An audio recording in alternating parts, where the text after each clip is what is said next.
Okay. Hello, everybody, and welcome to this episode of It's All About Vinyl. Bit of a special one this time because we have Stephen Mallinder of the Cabaret Voltaire group with us.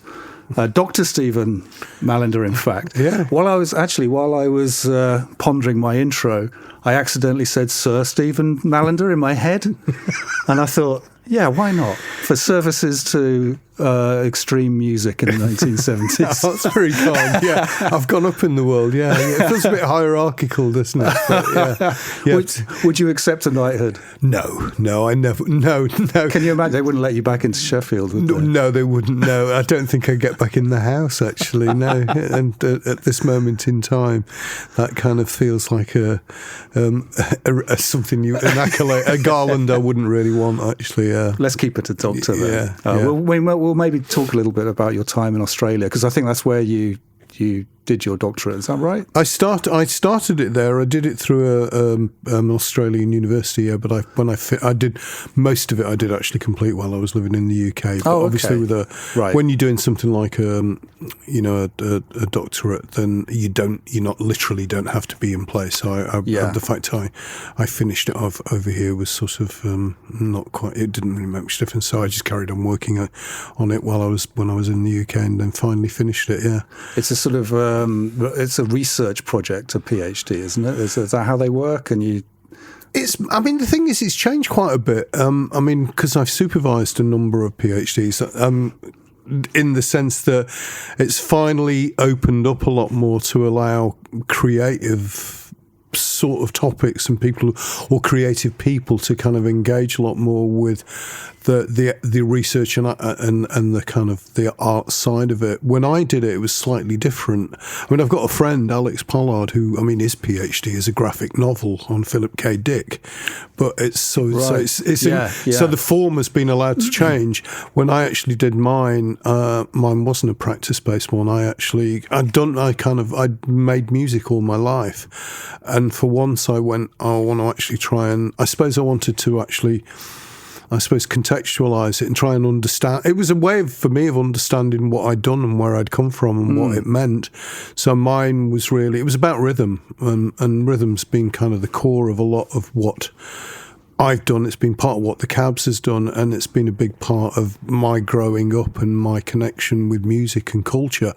So I wrote it about rhythm, and I kind of interwove my creative work into it. But it wasn't a sort of an assessment of my work. It was just an understanding of how my work fitted into a much more broader picture of politics and culture and economics and people, really. Yeah. So it's about the movement of rhythm through time and space. So that was it. Can we read it anywhere? It is up online.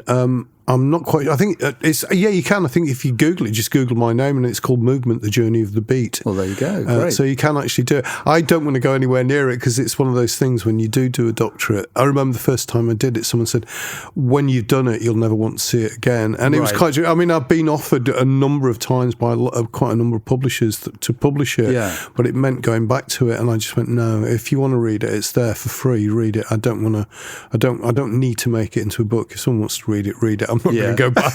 Don't take me back there to that dark place." So I left it where Fair it was. enough. Yeah. So it's interesting that you did that in this sort of a way, perhaps, of understanding your own work, but to sort of go back over what that work is. Obviously, there was Cabaret Voltaire, which you're touring now, and for the last ever time.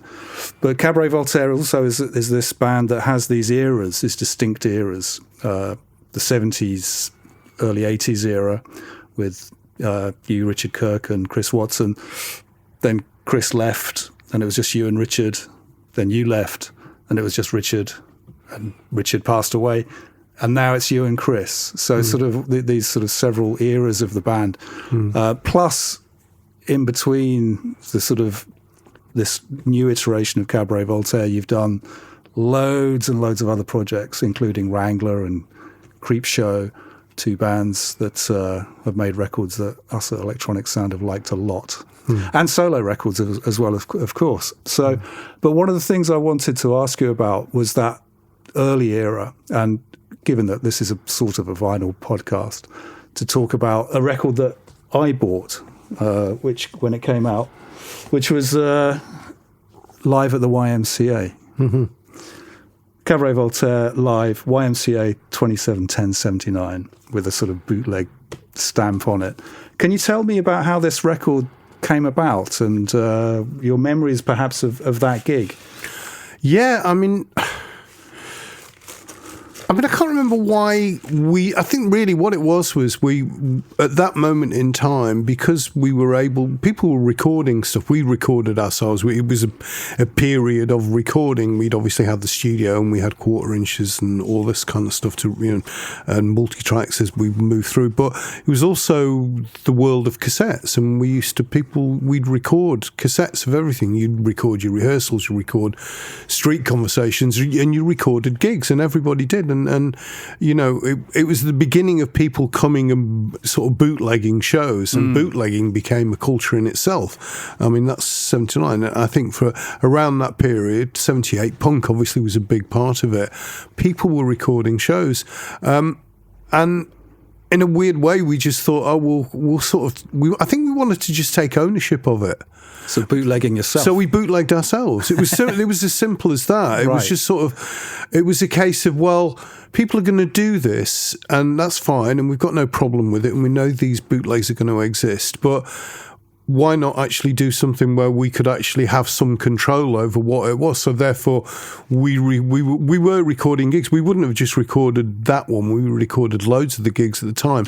But I think that one probably would have stood out because it was a London show, it was a big gig, the location, it was a Final Solution gig. I can't remember, was that the one on the bill with, I'm trying to think who else would have been on the bill. Was it the one with TG? I can't remember. I'll have to check the dates, but because we did Gristle, so it would have been around that time. But it was just a case of, well, okay, it wasn't a case of people making money out of us, they're ripping us off and bootlegging us. It wasn't that. We kind of went, it's all right, but we can do a better job of bootlegging ourselves if we want. So we just did it. That was it, literally. And it was recorded on a cassette. It would have been recorded on a cassette. Yeah.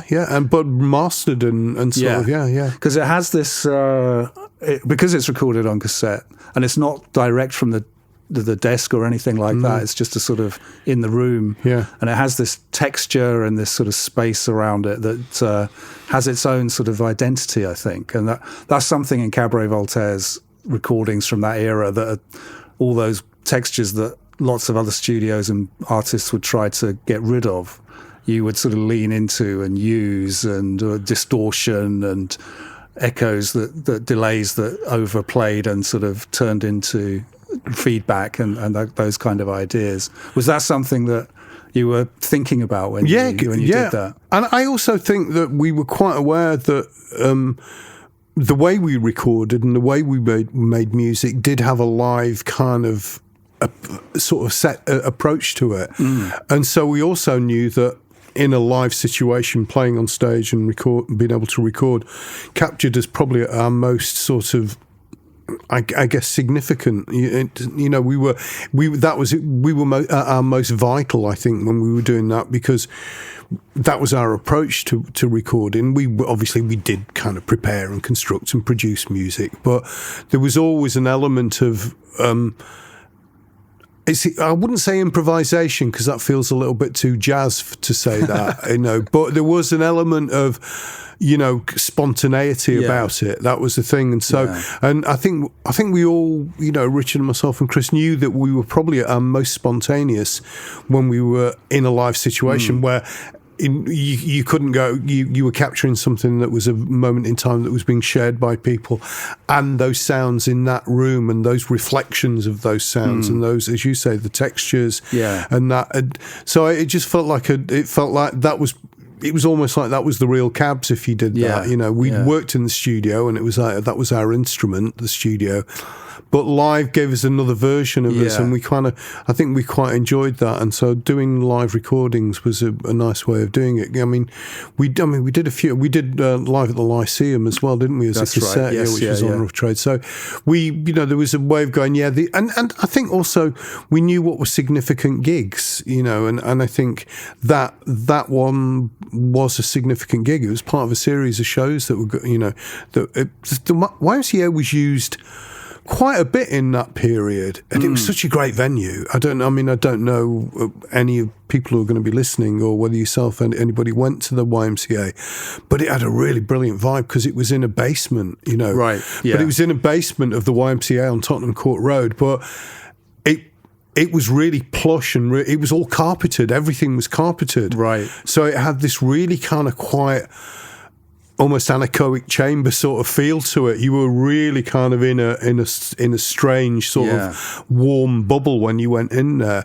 I remember Dave Durrell used to do nights down there as DJ used to write for the Enemy as well, Dave. So we used to. I remember going to club nights down there in the sort of mid '80s, sort of probably about 4 or 5 years after that. So it was a venue that had a lot of kind of connection with it. Yeah, Sean McCluskey, I think, did shows down there with Dave. Really? So yeah. So it was actually quite, and YMCA again. It was weird because obviously it's Christian association, but it wasn't. It was quite sort of. It was quite weird and quite edgy, and it had the gay connotations and all these kinds of things. So the YMCA had this really weird kind of cachet about it, if you know what I mean, an odd sort of like vibe about it. So it was always kind of an interesting venue. Felt like a suitable sort of Cabaret Voltaire to have an album called Live at YMCA is sort of from '79. Feels a bit wrong. Yeah, exactly. It feels a bit wrong. Yeah, the sort of clash of cultures. One of the things, another record that I brought in, which I also bought at the time, is Nag Nag Nag, of course, the big track from that era, which blew my tiny mind. And one of the things about this that definitely blew my tiny mind was we've got Nag Nag Nag, April '79, and then on the B-side, Is That Me, brackets, Finding Someone at the Door Again, from June '75. And I can remember thinking, what? This band have been going since 1975. And in fact, you've been going longer than that. So I'm really interested to sort of find out about this transition from doing this kind of really, how would you describe it? It's a bit like you saying jazz.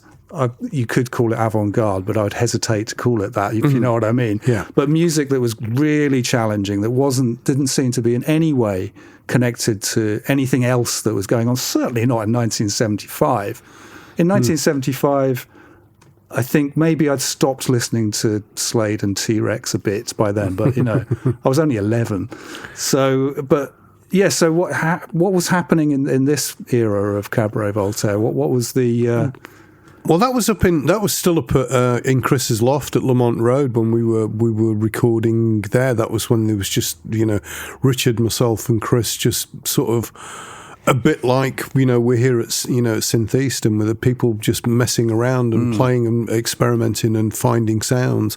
That's what we were doing, the three of us in the loft. But obviously, it's over 50 years ago since we were doing it, and I think it was just It was just, for us, we were just sort of weird little kid pioneers, just working out what sounds did and what we could do with them and how we could try and capture them, with no real agenda other than the excitement of being able to make strange noises.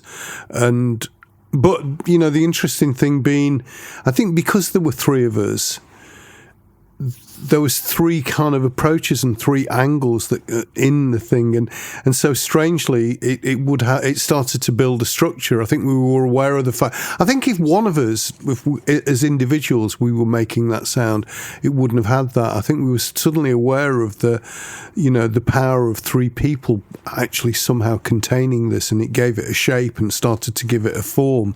And I think that was the other thing, realizing there's three of us, and that's even though we never saw ourselves as a band.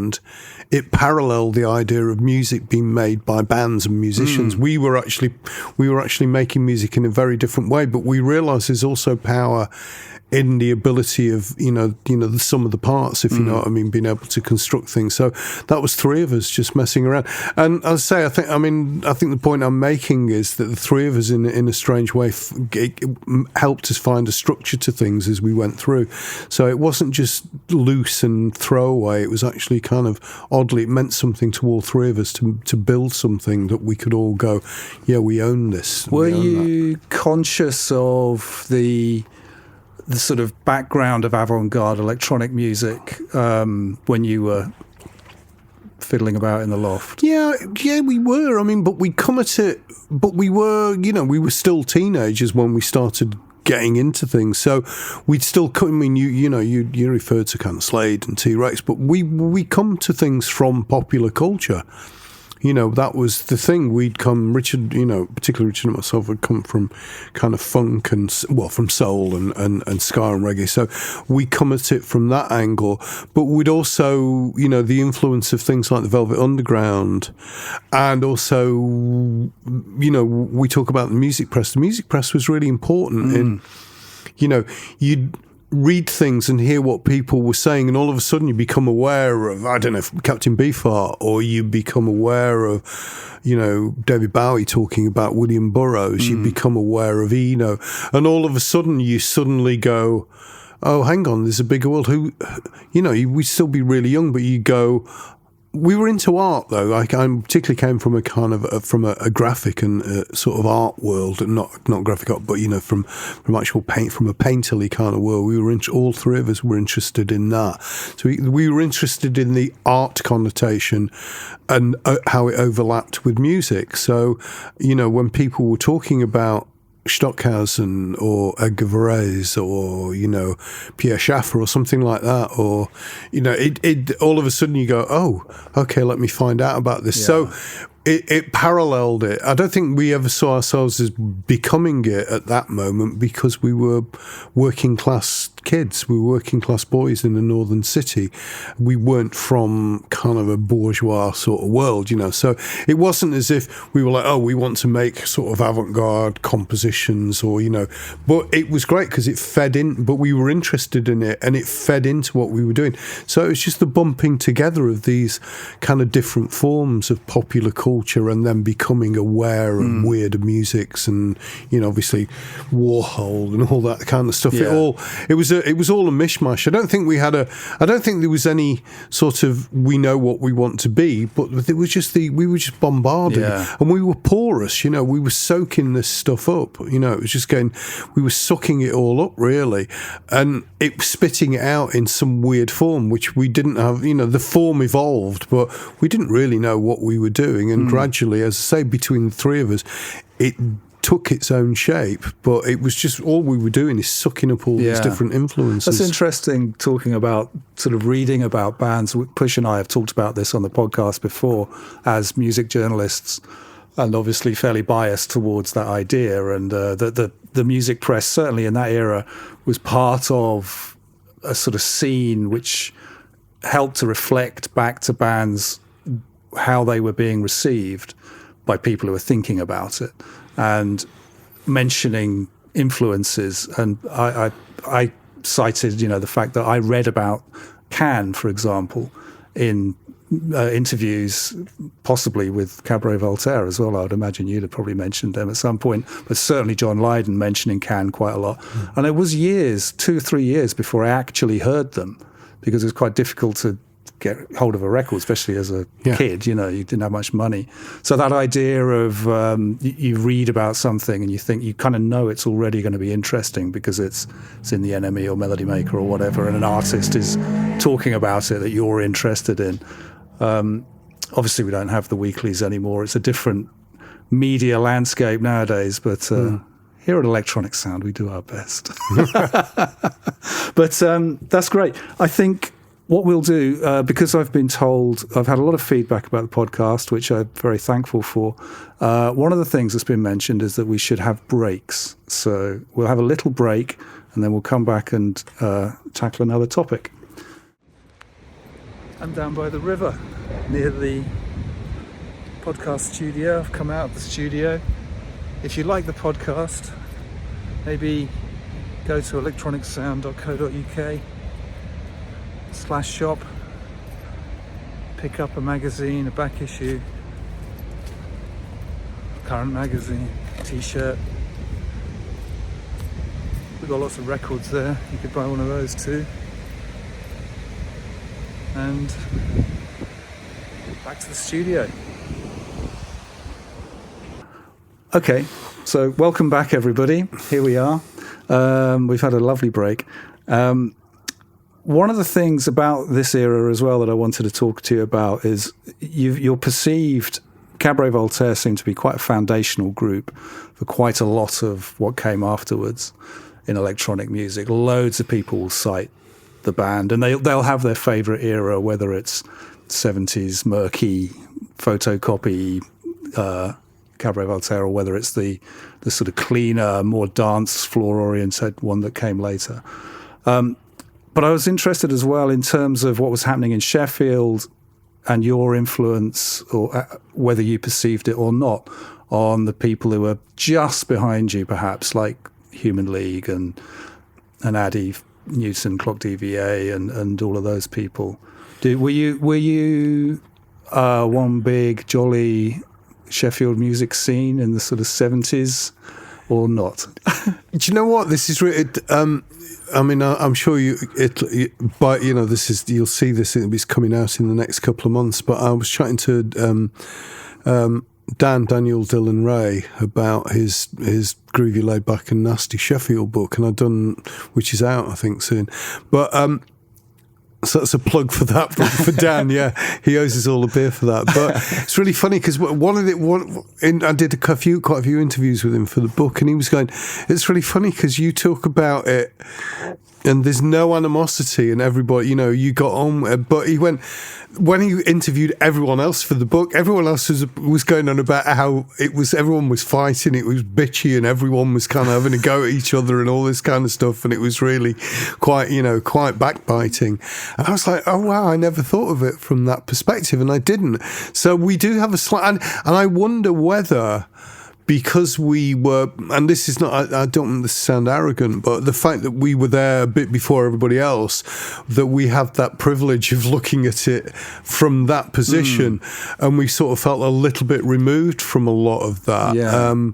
And so we were we got on with everybody. So the people who were fighting amongst themselves still all of them got on okay with us. So we were never really that conscious of, we didn't, pay too much attention. We were quite even-handed with everyone. And I think the other thing is as well, we didn't do it in any kind of philanthropic way. It wasn't like, oh, well, we want to give back to the community. But we did record loads of bands, in Western Works. Loads of people recorded with us. I'm So Hollow, DVA, all these people, Jack, whoever it may be, tons of people recorded in Western Works. And it was largely because there was no other studio in Western Works. And so we go, all right, we'll do a day, and Rich and I would do it. We'd all kind of sort of sit in and engineer and record people, and it did help them, but we didn't do it because we were trying to be these do-gooding, benevolent people. We just went, oh, okay, we're free next week. We'll come in and record you, kind of thing. Bung this 50 quid or whatever it was. So we had a different relationship with our peers in Sheffield, but they were peers. But I think just because we came slightly ahead of them, felt as though people respected us for that. Yeah. So we were a little bit removed from the pack, if you know what I mean. Yeah. So it did help, but we always had a great and still do. Martin Ware will pop up. Phil was at the Sheffield Oak. Was at the Sheffield gig. Addy was in London. I'll speak to Addy quite a bit. So we do. I do still have contact, and it's we're still around. So those bands. I mean, particularly perhaps the Human League and Heaven 17, whose popularity is based off of very, very successful mainstream, kind of left field mainstream albums. But I think probably like a lot of the stuff we talked about before, where you start to delve into it, and you say if your entry point to the Human League was Dare, and then you go back and discover travelogue and reproduction, and then the dignity of labour, and then what happened before that, and the kind of people that they actually are. They became pop stars, but actually they were very similar to you guys in the way they thought about art and sound and electronics and all of those ideas. They're all in there, but they went down a pop route. And I think in some ways, and Phil would probably say this, I mean, they were happy to go down that route, but in some ways it also kind of closed off things for them a little bit and made it difficult, because being successful can be a curse as much as a blessing, and you're kind of, you're almost corralled by your own success, and it's difficult for then. Some people can do it, but it is difficult sometimes. So we were never compromised by massive success. So we were all right. It was okay for us.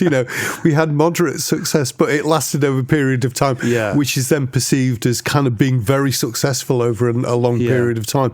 But there isn't one particular thing that, I mean, I know people going about nag and all that, but we're not, I don't think even people who really know cabs define us just by that. So we're lucky that we're not defined by a particular style, track or period. And were you ever, what's the word? Slightly put out by the other band's huge success in the 80s. I mean, you signed to Virgin, you had a major label, you were doing pretty well, and you had good, decent selling records, but you weren't in that league. Was that something that you wanted, or? I think what it did, and I think this is after Chris has gone, I think, a little bit. So it's more Richard and myself. And I don't think we ever articulated it in terms of, we're going to, but I think there was almost an unspoken thing of, no, we can be successful, but we're going to do it in our own way. So, and that's where, things like 12 inches and being able to do club mixes, we were like, we can be successful, but we felt we could not see into the future, but we could, no, I'm not being ridiculous to say that, but we could actually see other pathways that were opening up in front of us. I mean, and granted, obviously, other bands made clubby tracks and all this kind of stuff, but we saw an opportunity to be able to sort of make something and advance what we were doing, but still hang on to what we did. But so, and I think the other people's success was nice because it went, well, it's not a black mark on you to be successful. But for us, it was like, we can only do it. I think it was a case of we can only do it this way anyway, if you know what I mean. Yeah. So we paid a level of token gesture to sort of like commerciality, but doing it in a way. And that's where dance floor, 12 inches, club tracks, dance floors and all that sort of stuff really gave us an opportunity to do that. But we were always quite liberated by the fact that we wanted to do different things, and I don't think we could ever change. The truth, I suppose what I'm saying is we could never have been the Human League or Heaven 17 because we're not that, we can't do that. They're better at it than us. Yeah. But we could be quite, could be effective in our own way. And you left the band, I mean, I don't know if you could call it a band, you left Cabaret Voltaire in 95, was it? And leaving Richard to be Cabaret Voltaire on his own. What was the thinking? What was the decision process that led to you doing that?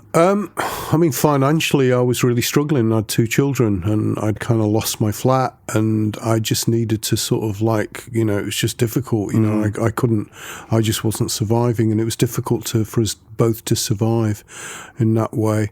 And to be fair, I mean, Richard didn't do anything with the Cabs for years anyway. It was actually, Richard didn't use the name until I'd come back from Australia. Weirdly, I mean, right. He didn't do anything while I was away. So it wasn't a case of I left, but it was, but Richard took up the name. I mean, I had said to Richard at the time, look, I understand that if you need to, if he's struggling, then, stick a Cabs mix on it or something, and that I had no problem with it. He didn't, but when I came back, he decided he wanted to do some stuff. But, and but my thinking was entirely. I have to say, my reason for having to do it was purely survival mode. Really. Right. You know, I had to live, and I got two children. So Richard didn't have that. So and it was just difficult surviving. And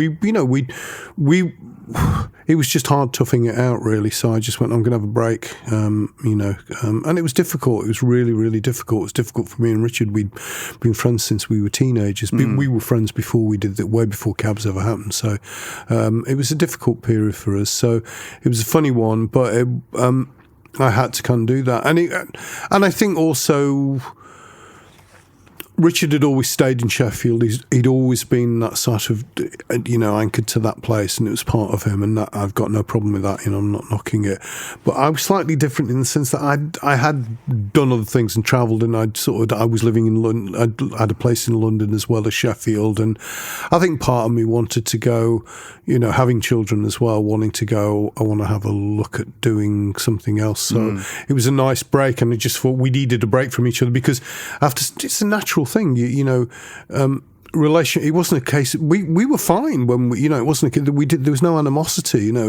I spent a year between the decision of saying I'm going to sort of have a break and I'm going to go and spend some time in Australia with my wife and kids because I could do. My wife was Australian. And we did the last album, and Richard was with me through all that period. He was with me until the weekend I flew off, and did that. So there was no sort of ill feeling about it. So there wasn't a break like that. It was just a necessity in the situation, really, that evolved into, really. Sure. So that's how that came about. So the decision to get together with Chris and sort of do a final lap. How did that come about? What was the thinking there?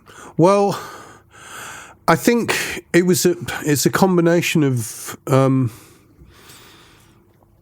the ability to be able to do what I'm doing, how to do this, but also I felt that the way it had, Richard, sadly, Richard and I never got back together to do anything else, which I thought was a real shame. And was that because it just didn't happen? Or? Yeah, it just didn't really happen. Yeah. And Richard had become quite, insular in some respects. Right. So, it was difficult to sort of like engineer that in any way. And I don't think it was just, but I never knew because he passed before we actually we could try and do it. Yeah. So, but I think it was a case of, I felt there was something about everything we'd done that I wanted to present what we'd done collectively, Richard and myself, and just sort of go, Richard's gone, but we did this, and it was a way of actually paying respects and homage to Richard. It was very much done with that in mind.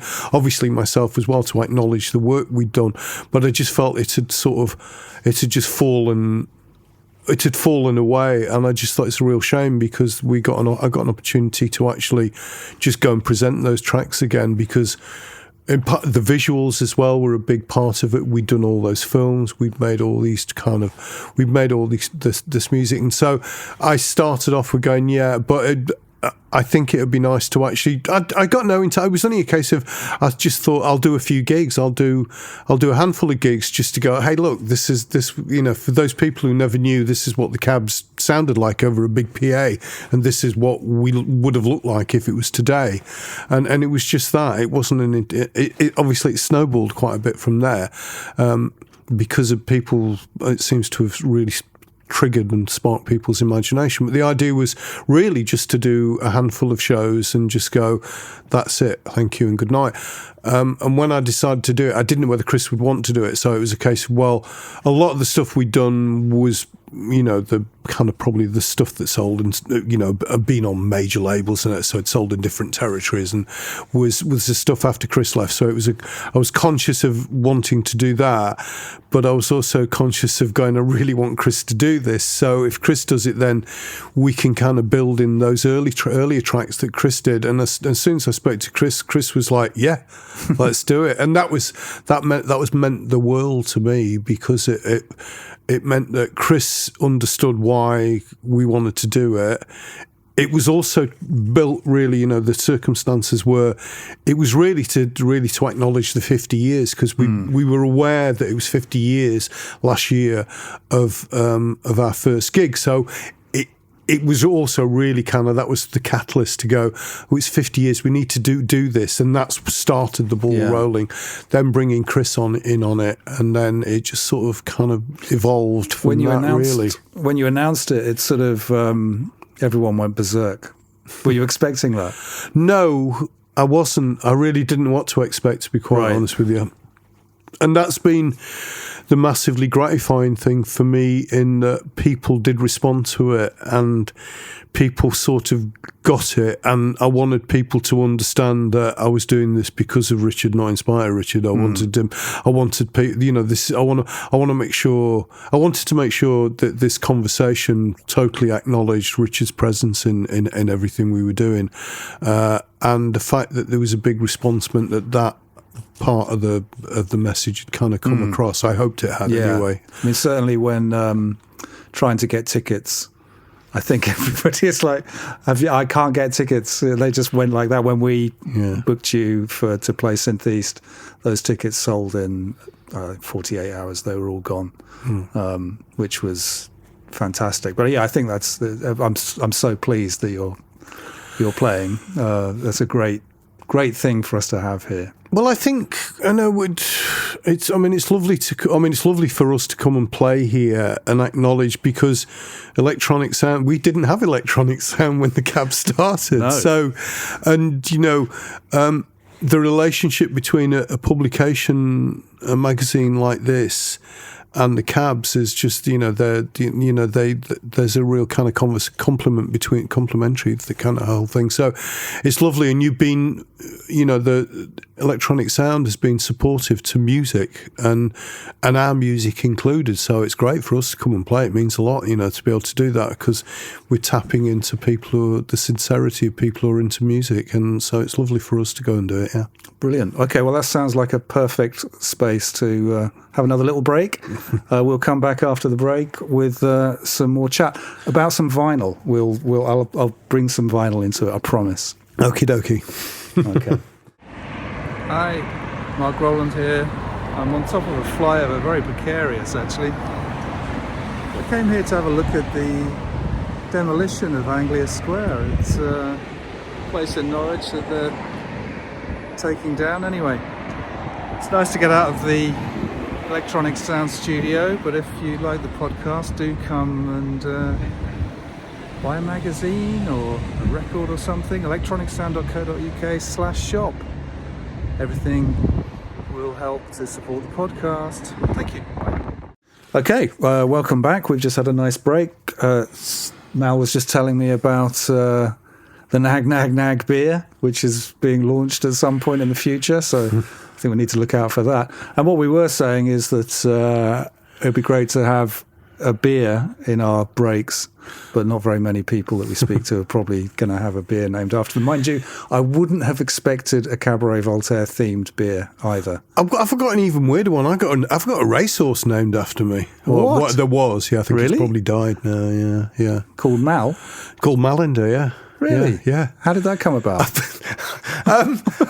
I knew people in Australia who had racing, who had, kind of stud farms, and they had a racehorse. So I had a racehorse named after me. And I've never bet on it. I don't know if it ever won anything, but it did exist, yeah. Wow. Well, there you go. Is that because they were Cabaret Voltaire fans? They were, yeah. Well, they knew me and they were, yeah. Well, a racehorse and a beer. How about that? Okay, so in this last section, let's talk vinyl. We were chatting earlier about your record collection and about the idea of vinyl, and you said you've got 2,000 albums still in Australia, which you can't really bring back because there's no space for them. No, I've got friends who actually go and dip into them and borrow them. I've got my own vinyl library in Australia. Yeah. I did. I suppose it's because I kind of had to downscale my life because I had a lot of space, and then I moved back to Brighton, and I just live in a flat, So there's a limit to how many records and vinyl and things that I can have. So I was still DJing, so I had to reassess my relationship with the actual kind of artifact, and my relationship with vinyl has never changed. And I'm a massive fan of vinyl, and we all know how important it is historically. It's part of everything for me. But I also knew that it would exclude me from doing lots of things. I mean, DJs stopped using vinyl anyway. DJs don't use vinyl really, not very often. Yeah.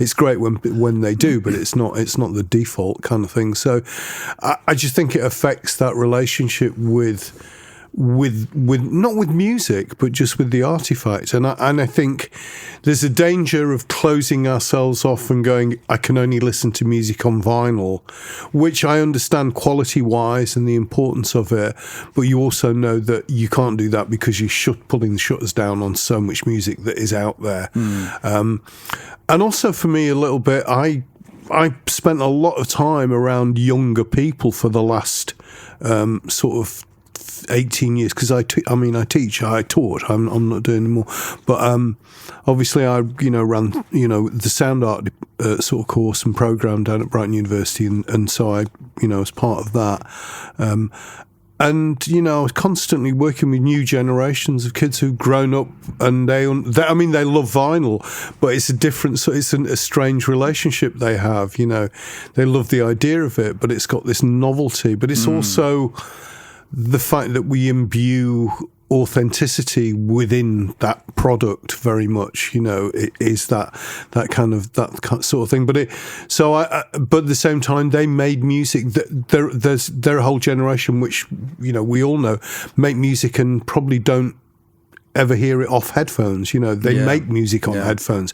We always encourage people to use the studios. We've got like 6 studios there and everything, and diffusion labs and all this kind of stuff, and you do it. But it's funny because the way, not so much music, but the way we've gone generationally in the last 20 years, people work in a very different way. So it's a kind of it's a complex relationship we have with that, but also it's a broader thing culturally. It's about our relationship with objects. Vinyl is an object, and how we empower it. It's like a hauntology thing.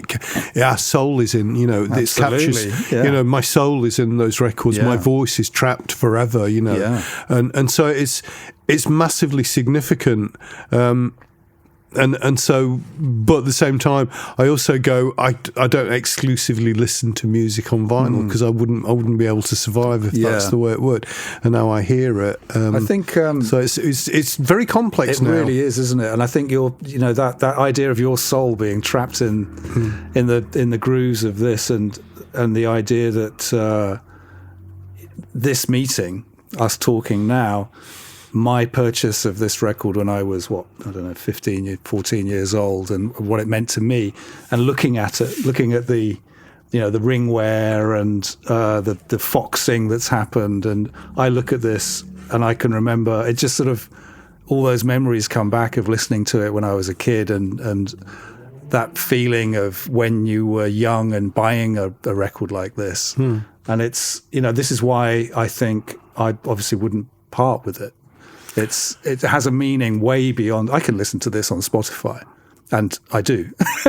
So would I put it on a turntable? But probably not. But I would never get rid of it. And the relationship for me is looking at it, because it's in there between, sitting there between us both, is that silently in there is my voice captured in the grooves of that record. Yeah. A moment in time from 40 odd years ago, captured within the grooves of that record, that once a needle's put on, then flowers and comes out again. It's strange. It's really strange. It is. So we invest in it, and it is about that authenticity. There's something about that you can play it on Spotify. I must admit, I have to say, I'm like everyone, you have Spotify, but I don't use it that often. I actually buy a lot of digital music as well, so I play my own. Yeah. I'm one of those weird people who still buys sort of music, but as digital form as well as vinyl and downloads. So you own it. I own it. Put it on a hard drive somewhere. And it's really funny because Parrot, who you probably know, obviously Parrot and, Crooked Man.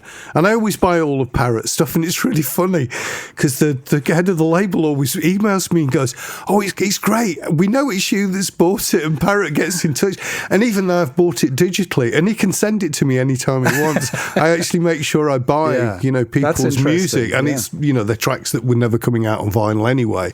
So I do. So I still believe that we should support and invest it, and I think the danger is that maybe more people should do what I do and actually buy the thing, because then you have value in what you bought. If you're on Spotify, everything, the value of something is kind of gone. There's no exchange value. Yeah, you just exchange the exchange is in the mass of Spotify. That's all I've paid for.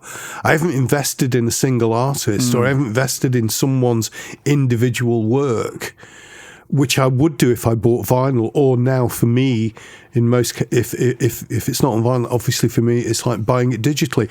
But I feel better because I've invested in it. I've made a choice. I suppose a platform like Bandcamp allows that, doesn't it? Where you can buy digital downloads and it goes straight to the artist, and that's a sort of investment. We were talking earlier about, I was chatting to somebody at the event that we've got going on at the moment about guest lists, and how he's in the industry, but he likes to buy a ticket anyway, partly because it guarantees that you're going to get in, because guest lists can be a bit shonky, but also you're contributing, and that idea that, especially now, the industry it's difficult to survive as an artist.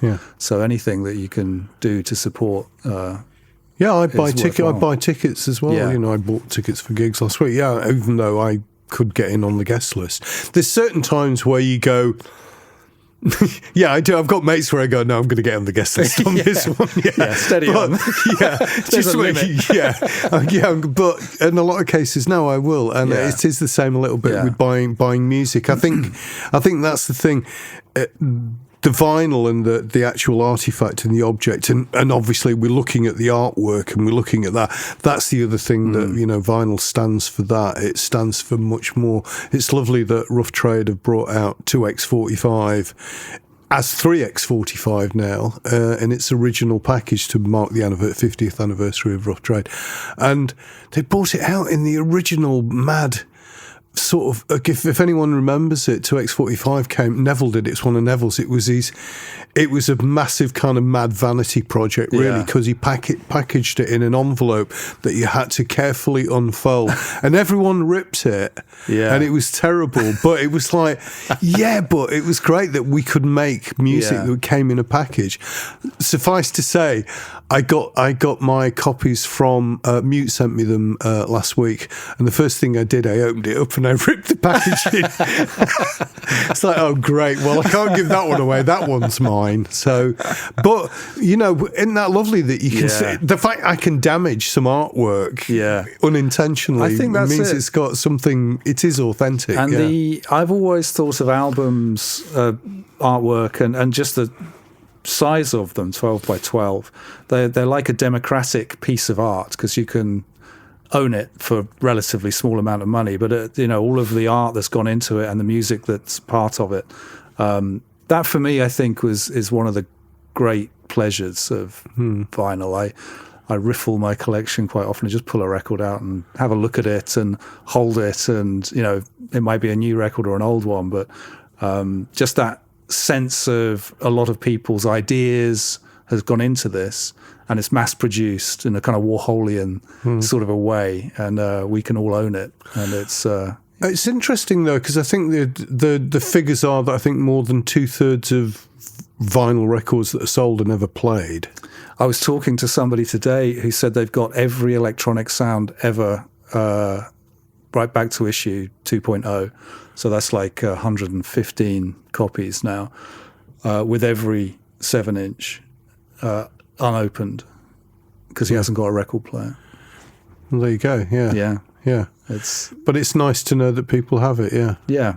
Interesting. Okay, well, I think we're probably out of time. It's been lovely to talk to you, Mal. Thanks so much for coming in. You're playing tonight. Obviously, this is going to go out after this, obviously.